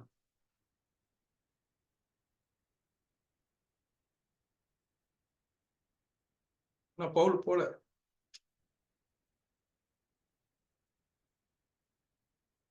14:22 வாசிக்கிறோம். அந்த பட்டணத்தில் அவர்கள் சுவிசேஷம் பிரசங்கித்து அநேகரை சீஷராக்கின பின்பு திருப்பியும் ரிட்டர்ன் பேக் லீஸ்ரா இக்கோனியா அந்தியோகியாவுக்கு திரும்பி வந்து ஏன் திரும்பி வராங்க? பவுலுடைய ஊழியத்தினுடைய சாரம் என்ன? எப்பயுமே பாருங்க அடுத்த வசனங்கள்லாம் வாசிக்கிறோம். சுவிசேஷத்தை பிரசங்கித்து சீஷராக்கின பின்பு லீஸ்ரா இக்கோனியாவுக்கு அந்தியோகியாவுக்கு திரும்பி வந்து சீஷருடைய மனதை திடப்படுத்தி விசுவாசத்தில் நிலைத்திருக்கும்படி அவர்களுக்கு புத்தி சொல்லி என்கரேஜ்மெண்ட்லாம் கொடுக்கக்கூடிய விஷயத்தை பார்க்கிறோம். அப்புறம் லோக்கல் அசம்பிளியை ஏற்படுத்தக்கூடிய அந்தந்த சபைகளில் மூப்பர்களை ஏற்படுத்தி பாருங்க. அந்த ஊழியத்தை ஃபுல்ஃபில் பண்ணல. ஒரு ஃபுல் சர்க்கிள் வரணும்ல. அப்படியே பாதியில 7 மாதிரி விட்டுட்டு போகக்கூடிய ஆளு கிடையாது பவுல். ஊழியத்தை செஞ்சுட்டோம். இருக்கக்கூடிய சீஷர்கள் நிறைய பேர் வந்திருக்காங்க. இப்போ அவங்கள ஒரு திட்டமிட்டு சபைகளை ஏற்படுத்தி இந்த விஷயத்துல டிசைபிள் உபதேசங்கள் பண்ணி அவங்களை திடப்படுத்தக்கூடிய ஒரு ஊழியத்தையும் பவுல் சொல்றாரு. ஃபாலோ அந்த ஊழியத்தை செய்றாரு. பாருங்க இது எதை நினைவுபடுத்துகிறது நமக்கு? ஆண்டவராகிய இயேசு கிறிஸ்து நமக்கு கொடுத்த கிரேட் கமிஷன், பெரிய கட்டளையை நமக்கு நினைவுபடுத்துகிறது அல்லவா? சீஷராக்கி உபதேசங்களை கைக்கொள்ளும்படியாக செய்யுங்கள் என்று சொன்ன அந்த விஷயத்தை தான் பவுல் செய்யறாரு. அதுக்கு தான் அவர் தர்சுக்கு போகாம, தர்சுல இருந்து சீரியாவுக்கு போறது பயணம் எளிதாக இருந்தாலும் ஒரு 600 கிலோமீட்டர் எக்ஸ்ட்ரானாலும் பரவாயில்ல திரும்பி வந்து கல்லடிப்பட்ட இடம், இக்கோனியாவில் திறத்தின இடம், அவமானப்படுத்திய இடம், அமளி பண்ண ஒரு இடம், எதுவா இருந்தாலும் சரி அவர் திருப்பியும் வந்து அந்த ஊழியத்தை அவர் செய்யறார். சரி 14:24 பின்பு பிசிதியா நாட்டை கடந்து பம்பிலியா நாட்டிற்கு வந்து பெர்கே ஊரில் வசனத்தை பிரசங்கித்து போகும்பொழுது பெர்கே ஊர்ல பிரசங்கம் பண்ண வசனம் சொல்ல மாதிரி இருக்காது. வரும்போது அந்த ஊர்லயும் பவுல் வந்து அந்த வசனத்தை சொல்றாரு. பின்பு அத்தலியா பட்டணத்துக்கு வராங்க. அங்க இருந்து கப்பல் ஏறி தாங்கள் நிறைவேற்றின கிரியைக்காக தேவனுடைய கிருபைக்கு ஒப்புவிக்கப்பட்டு புறப்பட்டு அந்தியோகியாவுக்கு வந்தார்கள் என்று லூக்கா முடிக்கிறார். என்ன மீனிங் அது? அது என்ன நிறைவேற்றின கிருபைக்காக? நான் 2 மீனிங் கொடுக்குறேன். சுவிசேஷ ஊழியத்தை, அதாவது புறஜாதிகளுக்கு சுவிசேஷம் நிறைவேற்றி முடிப்பதற்கு தேவனுடைய கிருபைக்கு சபையாரால், அதாவது தேவனுடைய கிருபைக்கு சபையார் வந்து இந்த புறஜாதிகள் மத்தியில் ஊழியம் செய்யறதுக்கு அவங்க என்ன பண்றாங்க, ஆண்டியோக்ல வந்து பிரேயர் பண்ணி அனுப்புறாங்க. தேவனுடைய ஒப்புவிக்கப்பட்டு புறப்பட்ட இடத்திற்கு, அதாவது சுவிசேஷ ஊழியத்தை நிறைவேற்றி முடிப்பதற்கு தேவனுடைய கிருபைக்கு இவங்க ஒப்பு கொடுத்து அனுப்புறாங்க. யாரு? சபையார் வந்து ஒப்பு கொடு அப்பா தேவனுடைய கிருபைக்கு உங்களை ஒப்பு கொடுக்குறோம். நீங்க போய் சுவிசேஷ ஊழியத்தை முடிச்சிட்டு வாங்கன்னு சொல்றாங்க. அப்படி முடிச்சிட்டு வான்னு சொல்லி அனுப்புன அந்த ஊருக்கு நிறைவேற்றி திரும்பினார்கள் என்று நாம் அர்த்தம் எடுத்துக்கொள்ளலாம். அல்லது சுவிசேஷ ஊழியத்தை, அதாவது புறஜாதிகளுக்கு சுவிசேஷம் கிருபையினால் நிறைவேற்றினோம் என்பதை உணர்ந்து, நாங்கள் அல்ல கிருபையினால் தான் நிறைவேற்றினோம், அந்த கிருபைக்கு ஒப்புவித்து அந்தியோகியா திரும்பினார்கள். ஏன் 2வது பாயிண்ட் இன்னும் கூட கரெக்டா இருக்குன்னா, பவுல் பாருங்க கலாத்தியர்கள் சொல்றாரு, எனக்கு அளிக்கப்பட்ட கிருபையை அறிந்த பொழுது. என்ன கிருபை? பவுலுக்கு ஒரு கிரேஸ் ஆண்டவர் கொடுத்துருக்காரு. விருத்த சேதனம் உள்ளவருக்கு சுவிசேஷத்தை பிரசங்கிக்கும்படி பேதுருக்கு கையளிக்கப்பட்டது போல, விருத்த சேதனம் இல்லாதவர்களுக்கு பிரசங்கிக்கும்படி அந்த கிருபை தான் ஆண்டவர் வந்து கிருபையை கொடுத்துட்டார் பவுலுக்கு. அந்த கிருபையின்படி அந்த ஊழியத்தை, எந்த ஊழியத்தை செய்யணும்? புறஜாதி விருத்த சேதனம் இல்லாதவர்களுக்கு அவர் ஊழியம் செய்யணும். அப்போ முதல் வசனத்துல வாசிக்கணும்ல, கிருபைக்கு ஒப்புவித்து அப்படி சொல்லும்போது பவுல் ரெகக்னைஸ் பண்றாரு, எனக்கு ஆண்டவர் கிருபை கொடுத்துறாரு, இந்த கிருபையினால தான் அந்த சுவிசேஷ ஊழியத்தை நான் செய்திருக்கிறேன் என்பதை அவர் ரெகக்னைஸ் பண்ணாருன்றதை நம்ம அண்டர்ஸ்டாண்ட் பண்ண முடியுது. இன்னொரு வசனம் கூட சொல்றேன் பாருங்க, எபேசியர் 3:11 1ஆம் வசனம், இது நிமித்தம் பவுலாகிய நான் புறஜாதியாய் இருக்கிற உங்கள் பொருட்டு கிறிஸ்து இயேசு நிமித்தம் கட்டுண்டவனாய் இருக்கிறேன்னு சொல்லிட்டு, உங்களுக்காக எனக்கு அளிக்கப்பட்டிருக்கிற தேவ கிருபைக்குரிய நியமம் இன்னதென்று கேட்டிருப்பீர்களே, இதெல்லாம் சொல்றாரு. சொல்லிட்டு 7ஆம் வசனத்துல, தேவனுடைய பலத்த சத்துவத்தால் எனக்கு அளிக்கப்பட்ட வரமாகி அவருடைய கிருபையினாலே இந்த சுவிசேஷத்துக்கு ஊழியக்காரனானேன். இந்த கிருபை, ஆண்டவர் கொடுத்திருக்கக்கூடிய அந்த கிருபை, இந்த சலுகை பவுலுக்கு எதற்கு என்று சொன்னால், புறஜாதிகளுக்கு சுவிசேஷத்தை சொல்ல வேண்டும். அந்த ஊழியத்தை தான் அவர் செய்யறாரு. அப்போ புறஜாதிகளுக்கு அந்த சுவிசேஷம் சொல்லி அந்த பணியை நிறைவடைந்து செய்த பவுல், இப்ப அந்த கிருபை எண்ணி ஆண்டவருக்கு நன்றி சொல்லி அந்த இடத்துல இருந்து அவங்க கிளம்புறாங்க. இப்போ ஊருக்கு வராரு. ஆண்டியோக் வந்த பிறகு எல்லாரையும் வர வச்சு அவர் சொல்லக்கூடிய செய்தி, நம்ம புறஜாதிகளுக்கு விசுவாசத்தின் கதவை திறந்ததையும் அறிவித்து, அங்க வந்து எல்லாரும் கூடி வந்தவங்களுக்கெல்லாம் சொல்றாரு, அங்கே இயேசுவுடைய அநேக நாள் சஞ்சரித்தார் என்று பார்க்கிறோம். இந்த இடத்துல அவருடைய முதலாவது ஊழிய பயணம் நிறைவடைகிறது. ஒரு சின்ன மேப்பு பார்த்துங்க. இது உங்களுக்கு நான் ஏற்கனவே போட்டிருப்பேன். இந்த மேப் உங்களுக்கு சொல்லும் போது, இவங்க அந்தியோகியால வந்து நீர்நிலை வழியாக அவங்க வந்து செலூக்கியா வந்திருப்பாங்க. இது ஏறக்குறைய 41 மைல், எல்லாமே மைல்ல சொல்றேன். நில வழியா வந்தா 16 கிலோமீட்டர் தான், கம்மி தான். ஆனா நில வழியா வரல, அவங்க தண்ணீர் வழியா தான் வந்திருக்காங்க. அடுத்தது அவங்க செலூக்கியால வந்து சலாமி வராங்க. இது ஏறக்குறைய 130 மைல். ஏற்கனவே உங்களுக்கு சொன்ன ஒரு வரைபடங்கள் தான், அதனால நீங்க குறிப்பெடுத்துக்கலாம். அதுக்கப்புறம் சலாமியிலிருந்து உள்வழியாக அவங்க டுவர்ட்ஸ் சவுத் சைடாவே அவங்க டிராவல் பண்ணி வராங்க. ஏறக்குறைய இந்த எட்ஜ்ல இருந்து இந்த எட்ஜ் வரையும் 150 மைலு. இவங்க இப்படி நடந்து வந்தது நான் 150 மைலாவே போட்டேன். கொஞ்சம் கம்மியா இருந்திருக்கலாம். அப்ராக்சிமேட்டா டென்டேட்டிவா தான் நான் சொல்றேன். இப்போ பாப்போ பட்டணத்துல இருந்து அவங்க வந்து அட்டாலியா போறாங்க, 200 மைல். அவங்க அத்தாலியால இருந்து பெர்கா போறாங்க. முதல் பயணத்துல நீங்க வாசிக்கும் போது எடுத்தவொடனே அவங்க பெர்கா போன மாதிரி தெரியும். எடுத்தவொடனே பெர்கா போல.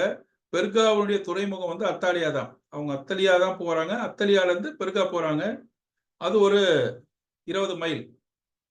அங்க இருந்து பிசிதியன் அந்தியோக்கு போறாங்க. நிறைய பேர் இந்த ரூட் 3 ரூட் சொன்ன பாத்தீங்களா, ஞாபகம் இருக்குங்களா? இந்த ரூட் தான் எல்லாரும் சொல்லுவாங்க. இந்த ரூட் வழியா அவங்க போறதுக்கு வாய்ப்பு இல்லை, இந்த ரூட் வழியா தான் போறாங்க. இது ஒரு 114 மைல். அடுத்தது அவங்க பிசிதியன் அணிகள் வந்து இக்கோனியா வராங்க. இன்னைக்கு நம்ம பார்த்தோம் 95 மைல். அதுக்கப்புறம் இக்கோனியாவில இருந்து லீஸ்திரா வராங்க, 24 மைல். லீஸ்திரால இருந்து தெர்பே வராங்க, 62 மைல். ஆக இந்த முதல் இந்த இடங்கள்லாம் போறாரு. இதுல சீப்ரு தீவு போயிருக்காங்க, புது ஒரு இடம். பம்பிலியா போயிருக்காங்க, பிசிதியா நாட்டுக்கு போறாங்க, லிக்கோனியா இல்லைன்னா கலாத்தியா நாட்டுக்கு போறாங்க. திருப்பி இந்த 4 மாகாணங்களுக்கு போயிருக்காங்க. 4 இடங்களுக்கு, புது இடம், ப்ராவின்ஸ்க்கு போயிருக்காங்க. கப்பல் ஏறின இடம் இது பார்த்தீங்கன்னா செலூக்கியால ஏறுறாங்க, சலாமில ஏறுறாங்க, பாப்போல ஏறுறாங்க, அத்தலியால ஏறுறாங்க. 4 இடத்துல கப்பல் ஏறுறாங்க. மறந்துடக்கூடாது. இதெல்லாம் நான் பாயிண்ட்ஸ் கொடுக்கல, நீங்க ஞாபகம் வச்சுங்க. இதுதான் ஒட்டுமொத்தமான வரைபடம். அந்தியோகில இருந்து செலூக்கியா வராங்க. செலூக்கியால இருந்து சலாமி வராங்க. சலாமியில இருந்து பாப்போ போறாங்க. அத்தாலியா போறாங்க. அங்கிருந்து பெர்கா போறாங்க. பெர்கால இருந்து தான் பிசிதியன் அந்தியோக் போறாங்க. இக்கோனியா போறாங்க. லீஸ்ரா போறாங்க. தெர்பை போறாங்க. தர்சுக்கு வரல. திரும்பி போறாங்க. திருப்பி அத்தாலியா இருந்து கடல் வழியாக செலூக்கியா வந்து திருப்பியும் சீப்பு போகணும்னு அவசியம் கிடையாது. இந்த கடல் வழியாக அவங்க செலூக்கியா வராங்க. திருப்பி அந்தியோகியா வந்துடுறாங்க. இந்த டோட்டல் கிலோமீட்டர்ஸ் கொடுத்துருக்கேன். ஏற்கனவே போடுறத இப்போ மொத்தம் தொகுப்பா கொடுக்குறோம். ஃபர்ஸ்ட் ஒன் வே, அதாவது அந்தியோகியால வந்து அவங்க தெர்பை போய் சேர்ற வரையும் 836 மைல், அதாவது 1337 கிலோமீட்டர் பயணம் செஞ்சிருக்காங்க ஒன் வே போகும்பொழுது. வரும்பொழுது லீஸ்ரால இருந்து திருப்பியும் தெர்பையில இருந்து லீஸ்ரா அப்படியே ரிட்டர்ன் வராங்க. லீஸ்ரால இருந்து இக்கோனியா திருப்பி அப்படியே வராங்க. ஆனா அத்தாலில இருந்து செலூக்கியா வந்துட்டாங்க. செலூக்கியால இருந்து அந்தியோகியா வந்துடுறாங்க. So total kilometre 676, 1081 kilometre. ஆக பவுல் முதல் ஊழிய பயணம் செய்தது 1512 மைல் அல்லது 2341 கிலோமீட்டர். இது வந்து மேப்ல நீங்க நெட்ல பாத்தீங்கன்னா நிறைய கொடுப்பாங்க. ஒரு 200, 300 கிலோமீட்டர் டிஃபரன்ஸ் வரும். ஏன்னா நான் சொல்லியிருக்க தகவல் சில வேத ஆசிரியர்கள் கொடுத்த தகவலின்படி நான் கொடுத்திருப்பேன். சில பேர் வேற ஸ்ட்ராட்டஜி எடுத்திருப்பாங்க. எது எப்படியோ பவுல் வந்து இந்த பயணங்களை எல்லாம் செய்து அவர் முடிக்கிறார், வெற்றிகரமா முடிக்கிறார். இன்றைய வகுப்பில் நாம் கற்றுக்கொள்ள வேண்டியது தைரியமா இருக்கணும். கிறிஸ்து இயேசுக்குள் நாம் தைரியமாக சுவிசேஷத்தை அறிவிப்பதற்கு எந்த விதத்திலும் பயப்படவே கூடாது. பாடுகள், கஷ்டங்கள் எல்லாம் வரும். ஆனாலும் நாம் தைரியமாக இருந்து சுவிசேஷத்தை அறிவிக்க வேண்டும். நம்முடைய எஜமானராகிய, நம்முடைய போதகராகிய, நம்முடைய இரட்சகராகிய இயேசு கிறிஸ்துடைய குணமும் அதுதான். எருசலேமில் நடக்கக்கூடிய பாடுகள் இருக்குன்னு தெரிஞ்சாலும் அவர் எருசலேமை நோக்கி இன்னும் சீசனோட ஸ்பீடா அவர் தான் நடந்து போனார். சிலுவை இருக்குன்னு தெரிஞ்சா கூட அவர் பயப்பட மாட்டார். அந்த நரிக்கு போய் சொல்லுங்க, ஏரோது போய் சொல்றார். யாருக்கும் அவர் பயந்ததே கிடையாது. தேவாலய சுத்திகரிப்புக்கு 2 தடவை தேவாலயத்தை, அவ்வளவு பெரிய தேவாலயத்தை, 45 ஏக்கர் இருக்கக்கூடிய தேவாலயத்தை சுத்திகரிப்பு பண்ணப்போ ஒருத்தன் ஒரு கேள்வி கேட்கல. சவுக்க உண்டு பண்ணி. அந்த அளவுக்கு தைரியம் உள்ளவர் தான் நம்முடைய ஆண்டவராகிய இயேசு கிறிஸ்து. நாமும் அப்படிப்பட்டவர்களாக தேவனுடைய ஊழியத்திற்காக செயல்படுவோம். அழைக்கப்பட்ட ஊழியத்திற்கு உண்மையா இருக்கணும்ல. நமக்கு என்ன ஊழியத்துக்கு ஆண்டவர் ஃபர்ஸ்ட் நம்மளை எதுக்காக அழைத்தார்ன்றது நமக்கு தெரியாது. அப்புறமா தான் உண்மையா இருக்கிறதுலாம் அடுத்தது. தேவன் நம்ம எதற்காக அழைத்திருக்கிறார்? அந்த ஒரு விஷனும் இருந்தா தான் நம்ம மிஷன் செய்ய முடியும். விஷனே இல்லன்னு சொன்னா மிஷன் இல்ல. பவுல் எந்த அழைத்த ஊழியத்திற்கு அனுப்பிவிடுன்னு சொல்லி அனனியா மூலமா சொல்லப்பட்ட அந்த செய்தியின் மூலமா அதுக்கப்புறம் பவுல் அந்த ஊழிய பயணத்தை போயிட்டே இருக்கிறார் அவர். ஏன்னா அழைக்கப்பட்ட ஊழியம்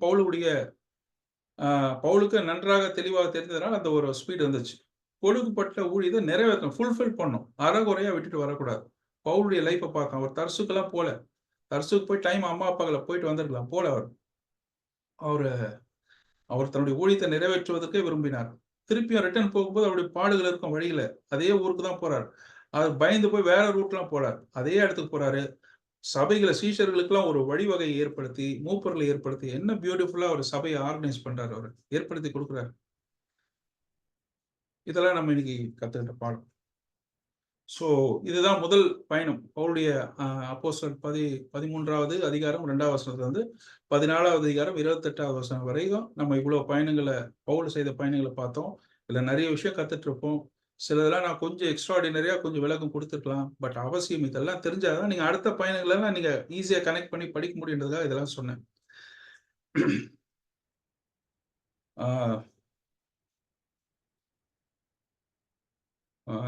பைபிள் ஸ்டடி எடுக்கிறதுக்கு வாய்ப்பு கொடுத்த சாலிகிராமம் சபையாருக்கு என்னுடைய மனமார்ந்த நன்றியை நான் தெரிவித்துக் கொள்கிறேன். கொஞ்ச நாளைக்கு ஒரு பிரேக்கு, திருப்பி 2வது ஊழிய பயணத்துல நம்ம சந்திப்போம். கர்த்தருடைய நாமம் மகிமைப்படுவதாக.